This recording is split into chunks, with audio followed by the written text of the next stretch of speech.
Travel season is well underway and local leaders want answers from Harry Reid Airport about plans to update it. One of the biggest questions, when will Terminal 1 get a makeover? Fox 5's Jacqueline Schultz is getting answers from airport leaders and has an update on the progress of the supplemental airport by Gene to relieve congestion on the runways. 55 million people. That's how many went through Harry Reid last year. 41 million through Terminal 1 alone.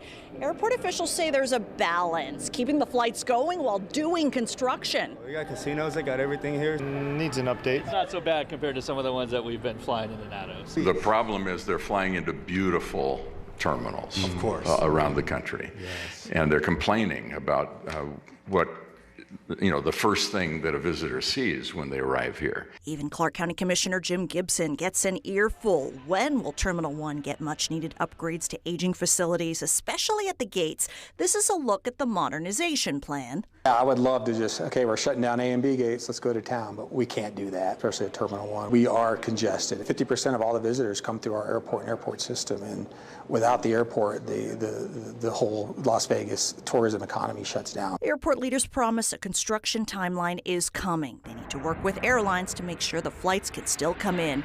There's signs of upgrades coming already to escalators, baggage claim areas, and more. C&D gates will also get new trams. They have 2 million miles on them. The runway traffic is already strained. The airport estimates with the new baseball stadium, a possible new basketball team, the Super Bowl return, and other events, by 2023, the airport will be severely strained with more delays. That's why the airport's looking to the future supplemental airport by Gene coming in 2037. It's under federal environmental review, and by 2028, a decision by the feds will help them move forward. And the answer to solving a severely congested airport is to build a new, well-placed runway.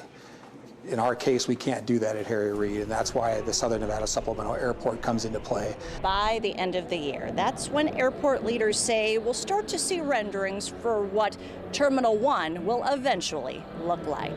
Reporting at Harry Reid International, Jacqueline Schultz, Fox 5 News, local, Las Vegas. In light of the recent federal shutdown, the airport recently added real-time wait times to get through security on its website. Screens across the airport now also display those estimated wait times.